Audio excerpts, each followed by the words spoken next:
Thanks everybody for joining us today. This is Navigating Uncertainty, part 3 for us. It's part 3 in a series that Runway has very graciously helped us to put on, responding specifically to kind of these coronavirus conditions. The first one was what can we do with it? Where we kind of explored the opportunities afforded to us inside of uncertainty. And the second one was centered around creating a new normal. And now this third one, we're really focused on staying connected. And so this actually arose out of a question asked in our last uncertainty talk. And then it was brought up again inside of our Facebook group and kind of reinforced the importance for us. And then we've been hearing it buzzing around in our conversations with people as well. So we decided this is actually perfect kind of capstone for this series. And this is the end of this series, but we're going to continue on with new series in a couple of weeks. And so, but for now, we'll kind of recognize this one, bring it to a close, and hopefully leave you all armed with good ways to navigate this new situation. So this is kind of the way the flow tonight's going to go. We're going to start with a discussion. It's really going to be Barry facilitating with all of us. So we're going to be looking for all of you to kind of chime in and speak with us. Add your 2 cents. We'll be really interested. And then we're going to walk through, through that discussion, we're going to talk about why it's critical to stay connected, how that relates to our history, and really the value of this type of connection. And then we're going to move into a collaborative exercise, which should be really interesting given Zoom. So we're going to figure that all out together. You might want to find like a pen or a paper to have handy already, nice and early. Because once we get down to that in about 15 minutes from now, a pen and paper will be really useful. And then we'll go through some final thoughts and kind of hopefully bring it all home and then answer a few questions. And Barry, you want to go ahead and take it away? Yeah, thank you. Hey, I appreciate this first slide because it put some numbers to what we've been sensing in our work environment that has been going on almost subtly, but it's really raised its head in the COVID period now, where there's more and more teams working separate from teammates. We're more and more distributed. So when I saw these numbers from the global workplace analytics, I went, wow, that really does begin to chart something I think we've been feeling underneath the business environment, that 44% of growth in remote work over the last 5 years has been going on. And you, or possibly people that you know, have begun to experience what that new work environment looks like. And it's raising a lot of questions. And the reason we chose connection is it came out of this community from, like Damien said in an earlier conversation, but it also begins to really place a value on how distributed teams are going to continue to work and build product or work on innovation or services going forward. Our ability to be able to connect in a distributed team environment is almost a new conversation. And so I want to learn from us and cause this conversation today to facilitate, and here's our first question, what we as individuals out there living in this kind of trend on distributed teams, what are we seeing? And this is a real question for you to respond to.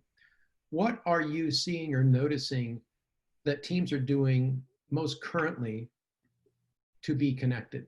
How are you seeing teams? How are you hearing about or experiencing teams connecting during this distributed time? Hello, this is Julius. Hi, Julius. Hey, how you doing? Good to see you. Hey, what's up, Damien? So what I've been seeing happen are just, a lot of regular Zoom meetings. I also read an article not too long ago saying that people's work days have been extended by 3 hours because of working from home. And so meaning that they're always connected somehow, either by their computer or by their phone, but there's no real break from work anymore because they're literally at home at work. And so, but what I've been noticing, well, starting from my team, we've been getting a lot more connected through Zoom. Even though we were in a workplace together, we didn't have a whole lot of meetings just because it was more of a fluid situation. But now, because a lot of us are working remotely, we had to organize our time a lot more and structure the day a lot more. It's funny because we're more structured working from home than we are in the office. We have regular meetings every other day. And when we do those meetings, it's twice a day. On the social aspect, you know, part of what I do is a lot of networking. And so I've been scheduling Zoom coffee meetings with people and being connected that way. In terms of culture, that created a whole different way of communication and relationship building, to the point where I don't know, for some reason it seems more connected even though we're physically apart by doing that. This is my 2 cents. Yeah, no, thanks, Julius. I appreciate you chiming in, and that kind of echoes an experience that I've been having myself too, and that I think some of the stuff became so routine that, you know, we kind of took for granted meeting people. And then now we're starting to, now when I have these Zoom meetings with people, I really appreciate the time and energy that I'm getting from them a little bit more. And so sometimes it almost feels even more connected. But now, thanks for chiming in. This is Catherine. Hey, Catherine. Hey, Catherine. Hey, so one of the things that I've seen in a couple of different places and have encouraged myself is to step back and have a how versus why conversation on the different ways that people are connecting with each other. I think in some cases people have gotten used to, say, for example, Slack, but Slack, when you're with a group of people that at any point you can also get up and see them, is different from Slack if there's nothing but Slack. And so in one discussion, people decided that they were going to move certain conversations off of Slack and back into email. Because they're just like, there's certain types of conversations which might need to be a little bit more formal and that people need to have time to think about it. And so they're saying, well, you wouldn't necessarily do it in Slack if everybody was face to face. So maybe we shouldn't do it in Slack right now. And of course, every group is going to be different, but just that stepping back and saying, what are we trying to use any one tool for too many things? Absolutely. That's a really great point. Yeah, it's helpful. This is good. So Barry, this is Bill Veet. How are you? Oh, welcome, Bill. Yeah. And you know, one of the things that I'm becoming acquainted with and seeing a lot is that, you know, leaders are recognizing that this is a challenging time for their teams. And rather than taking the Zoom meeting to a business related function where we talk about budgets and performance and, you know, our, you know, strategies and so forth, they're taking the time to check in with their team and have the conversation be more about how are you doing, and finding that the team is welcoming this as a utilization of that time together. And they're finding things out about other teammates that they may not have found out were they sitting in a, you know, a conference room or a boardroom. And it's bringing the team closer together than had they been in a, you know, physical environment. It's just allowing people to open up at a different level. And so, you know, unintended consequences almost of a challenging situation is actually, you know, providing an opportunity for some major, you know, movement on the human side that strengthens the team's performance, and hopefully that translates into a stronger performance on the business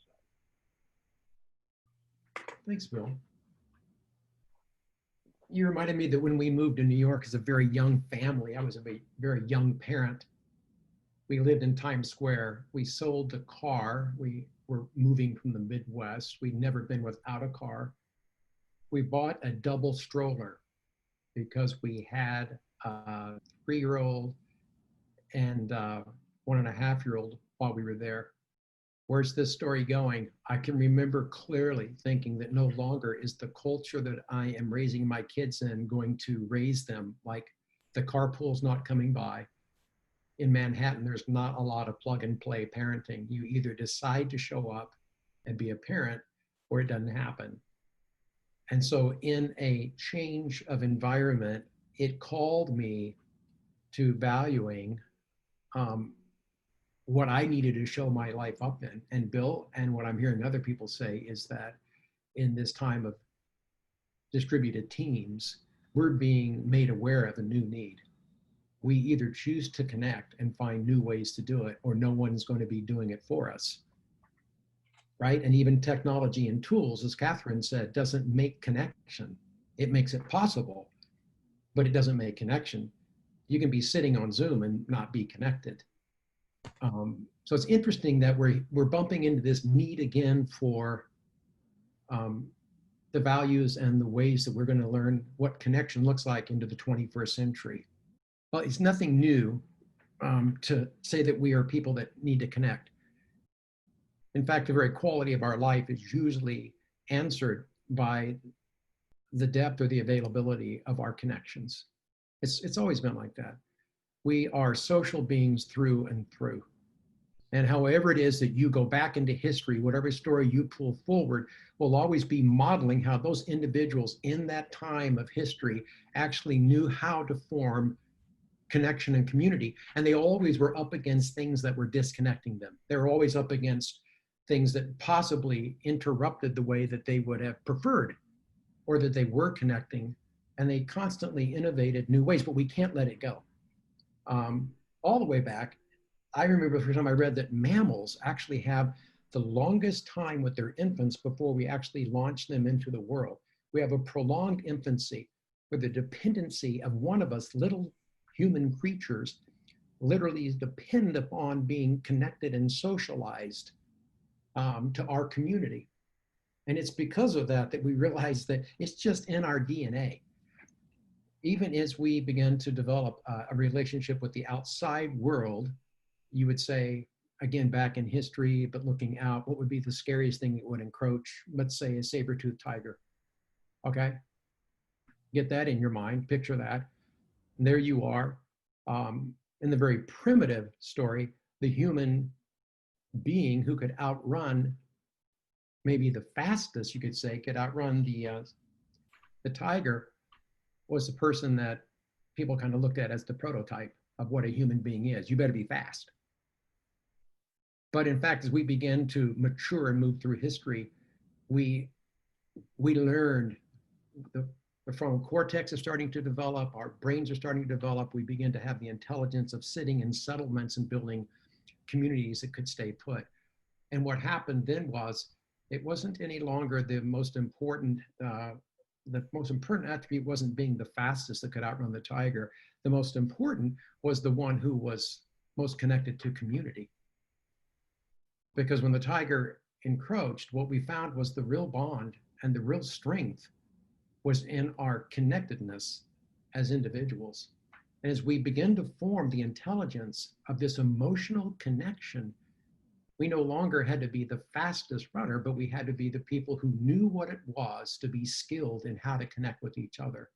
Like the power of our survival and our power to be able to innovate and do new types of living together came on the foundation of how it is that we learn to connect. I learned a while ago, and I see Catherine and others on the call that know Singularity University. I was asked to present to a group of brand new entrepreneurs that were being brought in for what was a flagship program back in the day called the GSP.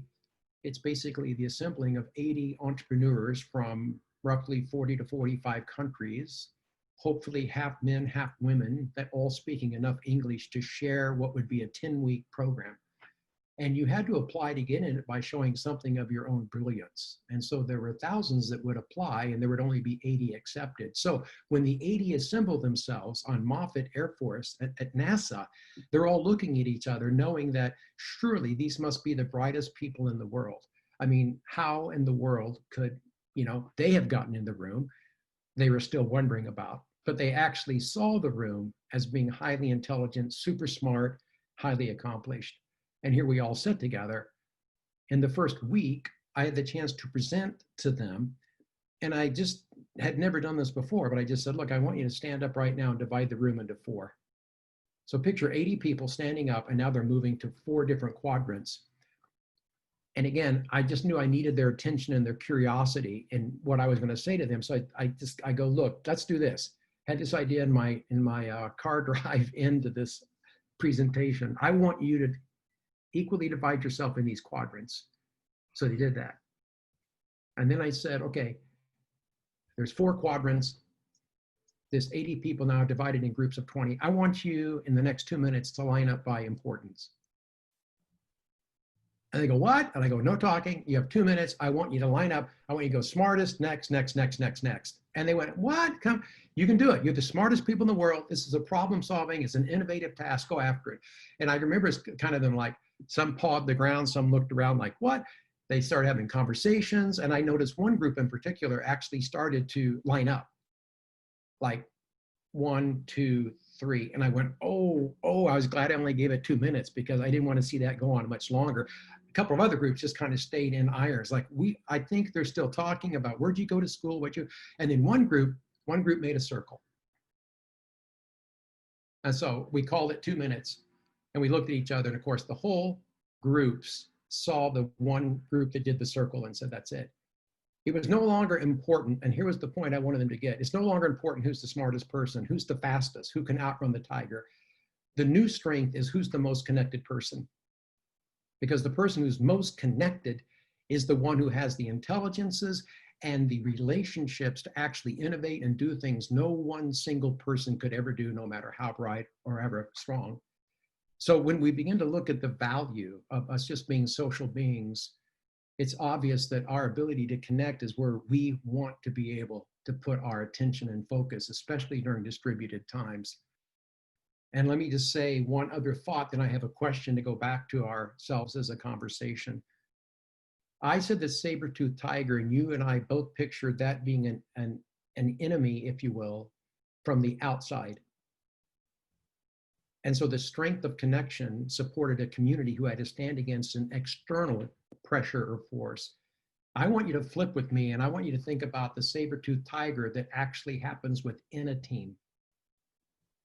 See, we're doing fine until some funding doesn't happen. We're doing fine until the office lease ends up telling us that we can't move back into the building because of the COVID. We're doing fine until there's some conflict among the team. That's called the tiger within.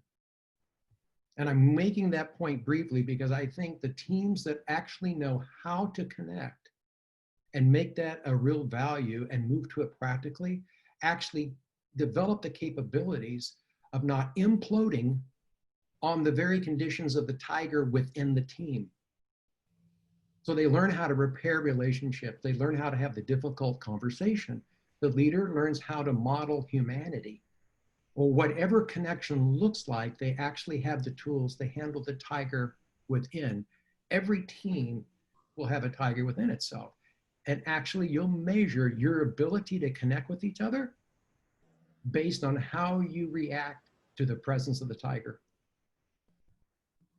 And that's how you look back on your own team health and dynamic is how are we handling, who are we in the face of our own fear? Are we connected enough to have these conversations? Can we come to new ways of bonding with one another? So the question could be in the past, wow, if there's tigers out there, both outside and then inside, who are we if we don't survive? That's the institutional question. That's the 20th century. That question is no longer, I think, relevant. I think the question we've got to grapple with is who are we if we only survive? If your team is waiting to go back after COVID and replace the same patterns that you had before COVID, then you're simply on survival. You're not actually seeing the opportunity to grow new connections in the way that we've got to do as a team. So the question now kind of moves us into an exercise. Damien, show that next slide. And this is a storyboard exercise. Again, there's no like fantastic tools you've never seen before. There are tools that if we're willing to show up and put ourselves into them, they bring back value for us. And I think the storyboard is the best way to move you into an exercise that will try to lead you through. The reason it's a storyboard is because of this, and here's the point to the exercise. Connections are experiences, okay? Connections, not a data point. Connection is not something that you have like knowledge of the information of. Connections primarily are places that we have shared experiences, and I would use the word embodied in our story. So your ability to connect didn't start when you got a degree and got a job. Your connection arc goes way back to the very beginning of you. And there were some patterns and there were some noticings that you now can re-enter your own story and start to realize, oh, I am built to connect like that, or I experience connections in such and such way. And primarily the storyboard just wants to be able to give you an opportunity to look back into how that you have, if you will, coded memories of an emotional experience. And don't think like weeping and crying, though that could be part of it, but just the way you have been this far brought through life, you've connected. And you connected through 2 stages. And they kind of coded memory and emotions for you. And one was the very earliest stage of dependency. And when you have your story shown to you, you begin to realize that before you knew you were connecting, you were in a connection, but it was highly dependent. You were the primary receiver. In dependency, think you're like from 0 to like 4 or 5, where the world around you has to be relied upon for your own care. And it's in that dependency that I want you to now to take that piece of paper, and don't feel awkward with the silence, because we want it to be a time now where you can reflect back. And I want you to grab what is an experience that you would say is a part of how you found connection at the dependency period being given to you. And maybe what you're going to come up with is maybe a disconnect of being able to be dependent at that early stage. But I would say either way, I'm going to give you just a top of the head time to go, okay, I'm going back to that time in my story. I'm seeing my earliest connections. It's in a period of me being dependent. What was it like for me to experience? What am I noticing about my time of being dependent and connecting? Barry, do you have an example from your life of what like that kind of connection and the dependency stage might have looked like? It's a good question. Yes. And for me, what I go back to is, I picture, because again, it's got to be almost physical, like where are you standing? But yeah, I picture being very young, and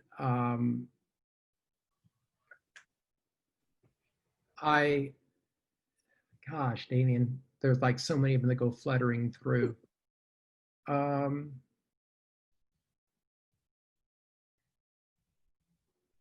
I look back and I know more now than I was feeling, so it kind of colors and codes my feelings, and people on this call might understand that. Mm-hmm. My home was a lot more in disarray than I knew. Okay. And so I was born to very young parents, and now I realize how much of a struggle they had going on in their own relationship. So I look back on being very dependent on 2 people that weren't very capable at that time in their life, mm-hmm. to care for what was a highly dependent kid. Mm-hmm. Okay. And so I'm saying that's general, but now I can understand that I go into most rooms wondering if it's safe, mm-hmm. to let my guard down or to be cared for. So that would be part of how that arc plays forward. Do you have one that's quick or that's more? Yeah. I have, I grew up under four sisters. And so I have this memory of like sitting in a high chair and my sister cutting up tomato slices. But and it was just, for me, it's what comes up when you're talking about this and recognizing like I was my point of connection was totally grounded in my dependency, right? And somebody like taking care of me, giving me food, making sure, I had all the things that I needed. And so that picture, like if I were to draw a picture in this little box, that might look like, me sitting in a high chair and like my sister with some tomato slices and lots of like little hearts around, right? There's lots of love there. The dependency doesn't take away from that, but it was really my ideas around connection were really grounded in that.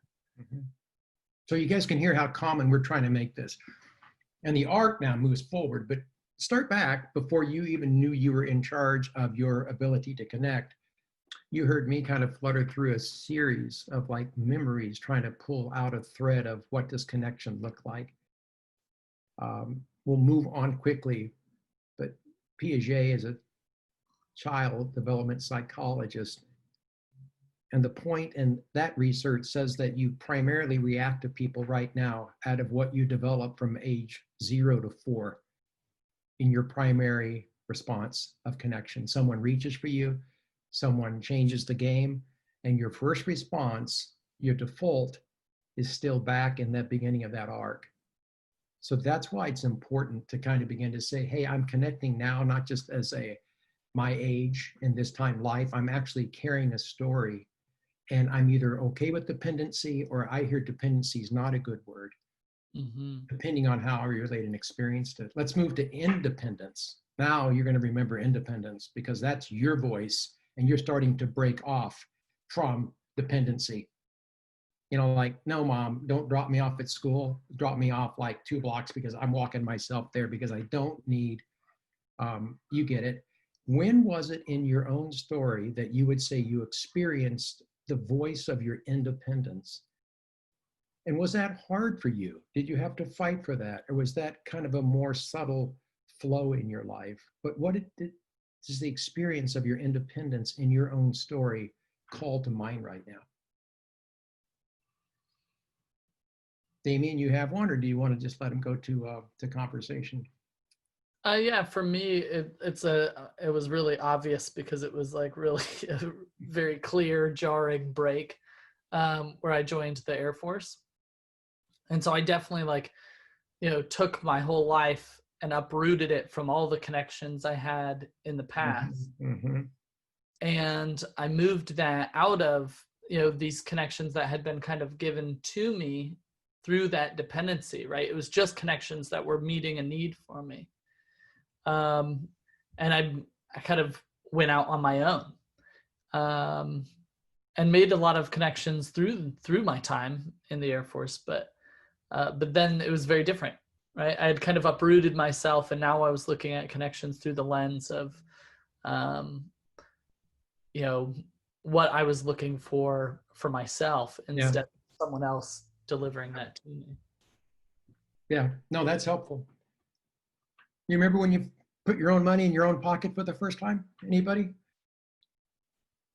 Or you experienced some kind of an independence, you almost broke some type of rule that was to be kept either in the family or in your social group because you were going to need to find out who am I. Or cashing your first paycheck. Yeah. Even for me, when I was a very young child, my mom would read to me each evening, and I started to read at a relatively young age, but there was just this moment where I realized I'm really curious about what happens next. I can try reading it myself, and I started sort of sounding out like, oh yeah, I can do this. And just that sense of like, all right, if I can watch my mom and dad do something, I should be able to do the same thing. Now, of course, that led to this scary me trying to start cooking breakfast before I understood what cooking was. But yes. No, that's true. Moving to major appliances was a no-no. But man, I was waiting to do what my mom or my dad had done. So I wanted their tools in my hand. You know, I wanted to do it. Thank you, Catherine. That's a beautiful picture. Who else? Let's collect these just for another couple of people. I think the independence piece was a lot easier for me because it started at such a young age, growing up with a single mother who worked a lot. So I was always seeing her hard work ethic, and I always had a tendency to want to provide for myself in a way. I was homeschooled and was just given books and taught myself everything at that point through 5th grade, from kindergarten through 5th grade. I taught myself how to cook by watching my mom cook. And of course she helped along the way and helped with the, like, of course, the big appliances. But the dependence part is actually very difficult for me to even think back to a time besides maybe, you know, when I obviously couldn't feed myself. Jonathan, thanks. Yeah, thanks for sharing that. I could definitely see, especially if you grew your independence really early, that could be really hard to source back into, right? I could see that. You can start to see people sitting on your team before you met them, the pattern they begin to bring from the story of their life into why it is and how it is that you're now connecting with them. Because we don't just all of a sudden start connecting because we've got a job and we've got teammates. We actually bring the story we're living in and constantly needing to update it in the connections of the people we are now with in life. And what they're wanting to know from us is who we are in our connection story, how we do it, where is it meaningful for us? And of course, so many times that's a vulnerability of we're like, you know, I don't want to have to go there. I just want to be able to talk about the work or about whatever we've got going. But when the tiger breaks out within and the results aren't always what we had hoped for, the conversations of how we connect will need more from us that really involved more of our whole person. And so we go back in this arc to understand what's our relationship with connecting with ourselves and then with one another. The goal is this third one. So you have dependence. Yes, we've all been through that. Independence. How strong are you? Can you read yet? What's your voice sound like? Can you break away? Do you know who you are? Have you thrown the rebellion? Was it loud or gentle that you went through it? If you stop there, we're in trouble. We get stuck. The goal is to move to the third box, which is, and you know where we're going, to interdepend. And that's the connection word. See, the value of going through dependence isn't to get to independence. The value of going where you've been in your life so far is for you to come current with an ability to know how to interdepend and to be, I'm going to use this word, interdependent upon. In other words, you're in the give to others and you're in the ability to receive from others in such a way that it's interdependent, right? So we almost want to see not you losing your personality and your strengths, but we want to see you give away the credit of having those to the team that you give them into. We want to see you come up with ideas that at the end of the day, you're not sure if it was your idea or the 2 or 3 of you's idea because you were so interdependent with one another. You were creating things that no one single person would say, well, that's mine. I'm the smartest person in the room. You guys line up behind me. That's my idea. Interdependence disrupts the ego of the independence, as important as it is to get one. You have to give that ego of your strengths and independence to an interdependent group. There's a little story here of back in the early 1900s in Oxford, there were 4 prolific writers, both of novel as well as fact, and they would meet routinely and often, and they actually gave their little foursome a name called the Inklings. And I've often heard about the Inklings, but they were well-accomplished professors, and they decided that outside of their classroom, they would benefit by meeting together. And in this meeting, they would literally open a pint, and they would say to each other, what are you working on? What are you thinking about?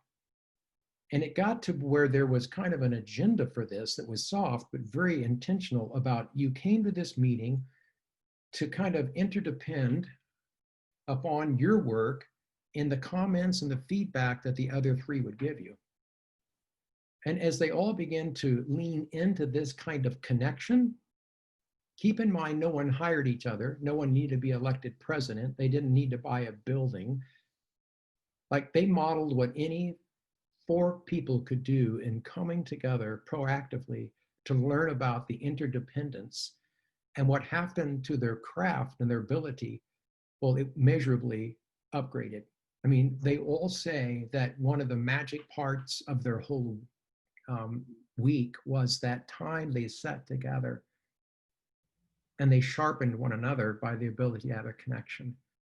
So I started wondering out loud about what it looks like for me and for you in a time of disrupted teams to have a new commitment to an agenda of, for the sake of interdepending, I want to connect. What do you need to know of my story? What do I need to know of your story? What are you working on? What are you most creatively thinking about? Because I found that the value from those 4 guys became that they made that a constant rhythm. And over the years, it became the thing that helped them not only survive tigers, if you will, but really increase the potential of what they're able to do. Now, here's the thing at the end, and I'll be brief, then I want to go to the next question. One of them passed away. And that had not happened yet. And they had been bemoaning the day that that would go on, because you don't want to connect to people, because what if they let you down? Or what if they leave you? Or what if they take a different package and join a different team? It's like, oh, I felt ripped off, right? Well, they came, and one of them, over their years of meeting, passed. What I want to share with you is the one simple point that they not only mourned the loss of him, but here was the insight one wrote about later. Not only did he pass away and we missed him, but more importantly, we missed the part of ourselves that only he knew how to bring alive. I want to rewind that, because I want you to hear it again, because the value of connection is embedded in this thing. We mourned him not only because we missed him, but we missed the parts of our own selves that only he knew how to bring alive. There's something about connection that when one person connects with another person, they create a third something. I mean, there's a me and there's a you, but what we connect is not another me, and what we connect to make is not another you. We actually create something and we birth it into the universe, and it's very dynamic, and you can call it a relationship. It's something that has energy and power and creativity that has not existed before, because the 2 of us got together, or the 4 of them got together. And because they called it out of each other, there was something greater than just the parts that they knew separately could be a whole. This was a greater expanse and a creativity that came through connection. So I want to move to a question, because I've done some talking here, hopefully laid out some pictures in your mind about what it looks like to have shared common experiences that literally code emotional memories for you. We learn to interdepend upon one another to create the connections of something new in the world. And it comes through the power of connection. But I'd like for us to move to, like, what is it, as I hand this conversation back to us, what is it that interdependence is looking like in your life? How's it showing up as either a hunger, or who are you experiencing to be part of that kind of connected ring where you're seeing yourself be able to tap and create some things that you couldn't do alone? What comes forward for you, and how you're showing up for others and how others are showing up for you? Please motivate us with the simplest way this actually works for us as human beings. We really need this on our teams. How's this showing up for you? Hey, Bear, it's Carl. Carl, good to have you. Welcome. Hey, it's good to be here. Carl. I think going back to the first session that we had about the liminal space, we're going through something kind of interesting. Well, I mean, you got my my job, my team, the connection's been has been deeper in a lot of ways. I mean, we've always been remote, but there's been less distractions outside of that have enabled us to move forward on a lot of goals that we've had. And say that last part again, Carl, please. I think there's been less distractions. Mm-hmm. There's been more focus in a lot of ways that have I feel like we've become more efficient and grown closer. And then there's the connection outside of that, where we're in this liminal space of not knowing where we're connected, and what that looks like for us is unknown and sometimes uncomfortable and also freeing. It makes us come closer together as a family, makes us dialed in to what we're passionate about. And at the same time, there's this, there's a little bit of loneliness or of unknown on where we're on the right road, but we don't know where it's going. Yeah. So I'm not sure if that makes sense, but there's different dynamics where there are connections going deeper in some areas, and also this COVID has catapulted the other part of disconnected from outside of that. Thanks, Carl. Thanks for speaking up. Does that generate anyone else's thought to share?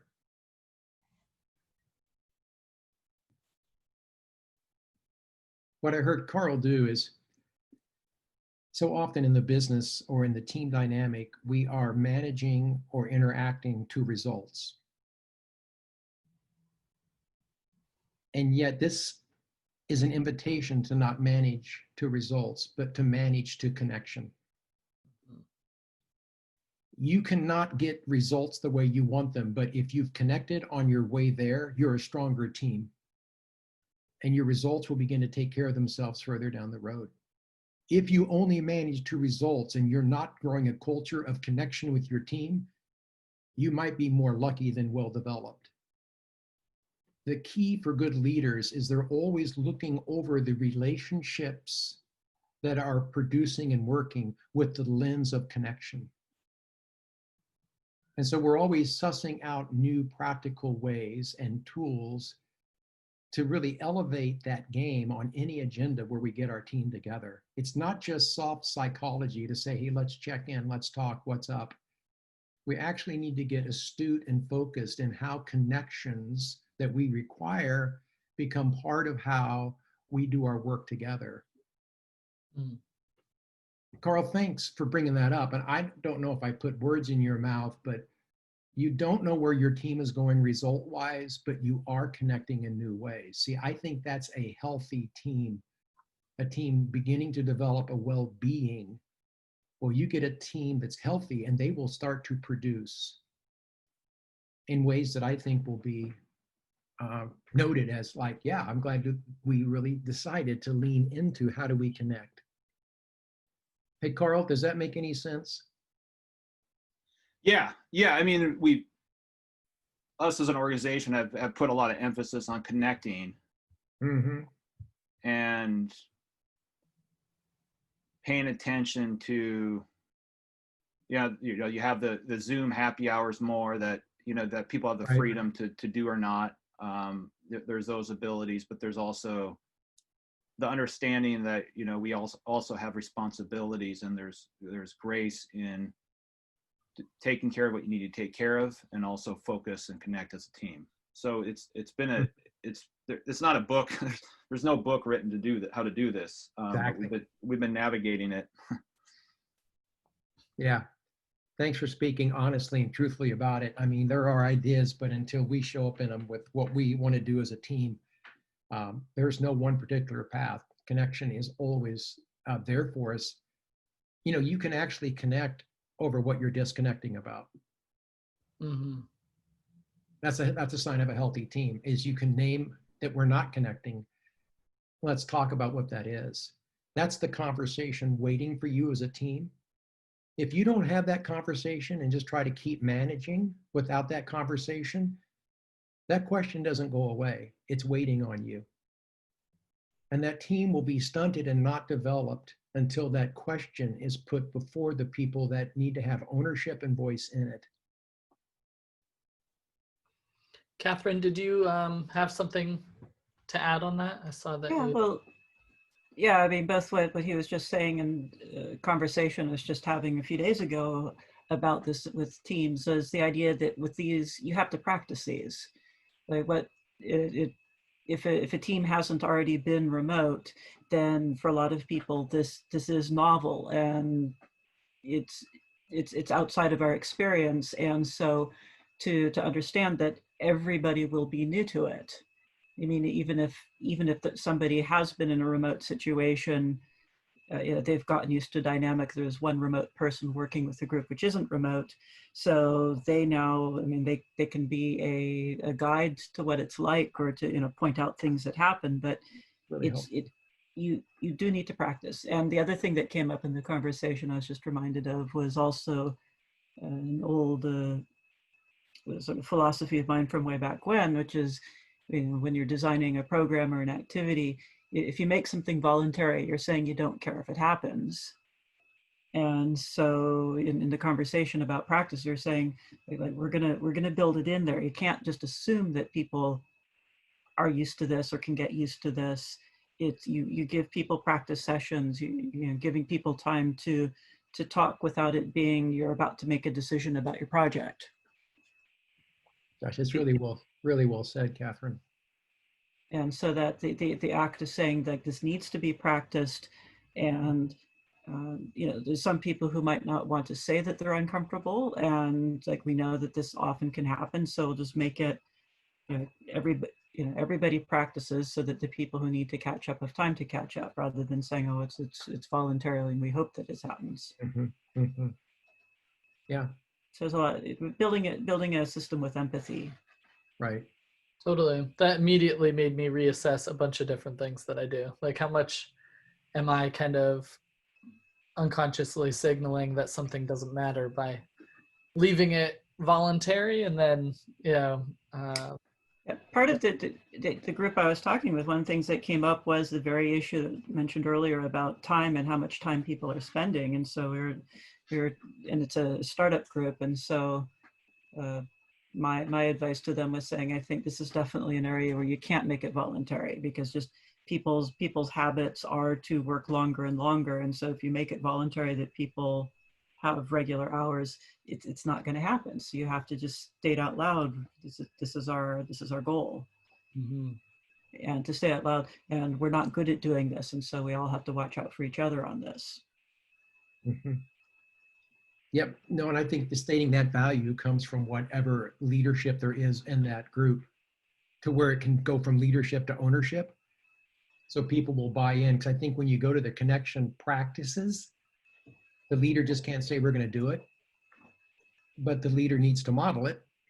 But there has to be the ownership of the team to realize, okay, we see why this is valuable, so we're willing to step into it, because it is a different way than just talking about work and the project.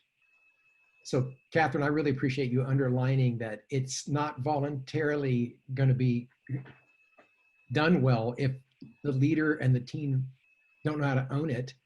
And then when you own it, the simplest practices can actually, for any group, be a deep dive. If they want to go, they can connect. And even the simple tool we used today was, what's your earliest memory of connection? Another way of saying it is, we can measure the need for our connection by how distant we feel from it right now. Because some things can't be measured by how distant you feel from it. We need it, we want it, we're new at it, but we just announce it that we're hungry for it. And we realize that it's a real value, and we want to begin to research it and take it on as a team to understand, what do we sound like? How would we go about causing more connection to take place?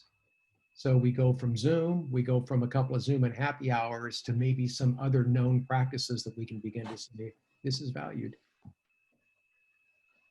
Anybody else with a closing thought before we wrap? This is good to hear. Actually, if I may, you reminded me of something which is actually came up and I think is critical. I just realizing that part of the conversation about why people were using Slack more might have been because Slack is giving people that sense of connection. And so, again, in the how versus why conversation, realizing that there might be these unseen motivations for using it. And so to honor those, but also realize or ask what are other ways to be able to make, to get the benefits of those without relying on any one method. Absolutely. I'm going to bring that back to the group because it's a critical point. Yeah. Yeah, I did in 2018. I did a study with a large company's group of employees, and we were looking at moving from assigned seating, where you're sitting with your team, into fully unassigned seating, and then also what happens then when those teams go remote, and just kind of tracking through a number of different data sources, kind of physically what's happening in those spaces, but then also like emotionally through surveys and things like that. And one of the things that we saw is our biggest complaint when we moved from assigned seating to unassigned and then to remote was it being difficult to communicate with their team. And of course, there's like a suite of different apps they're using. Everybody has their cell phone. It's like probably easier now than it's ever been to communicate with anybody and over communicate with them. But what we saw was like, you know, kind of like you were bringing up earlier, like the technology can give us the ability to connect, but it can give us the ability to communicate, but it's a poor substitute for connection, and it doesn't guarantee connection. So we have to be intentional, kind of like you were saying, leaving connection voluntary and hoping the app will just kind of make it happen. It's a different thing. In order to intentionally design with our teams time for connection, whether it's through Slack or something different. Yeah. Well, let me say this in closing. These are good thoughts. Could keep going with this group. Thanks for being a learning community and valuing connection in a distributed team time. I would say that as tough as these last 7 to 8 weeks have been for a number of teams, and the disruptive sense of how it is we are to stay connected and or to communicate, and we're going to new technologies and we're seeing some value in how they allow us to have capabilities, they're still not letting us, they're not the connection, they're the tool. So I want us to say at the end of this that we have the opportunity to realize 6, 7 months from now, we're back into whatever that's going to look like. And we will look back on this time as a team and we'll say that there is something that's happening to us right now that's deeply connecting us to our teams. Even if it looks like it's a negative space, we're learning how to acquire a patience. We're learning how to have a more difficult conversation, but we have the ability to say that this is making us the kind of team that can move forward into the future, to where if somebody came and onboarded themselves to our team 7 months from now, they would almost feel like an outsider because they didn't go through the experience that you're going through now through COVID, because we are learning how to interdepend. We're learning how to be able to show up for each other in new and creative ways because we can't help but value the connection. So I want to thank everybody for the conversation and sign off at this point. So thanks for your participation. And yeah, thanks everybody sign off. For being part of it and for sharing with us. And now that our uncertainty series is wrapped, we've got some cool stuff that we're planning. So we'll be excited to share it with you. Absolutely. Thanks everyone. Really value the contributions we all made. Okay, till next time.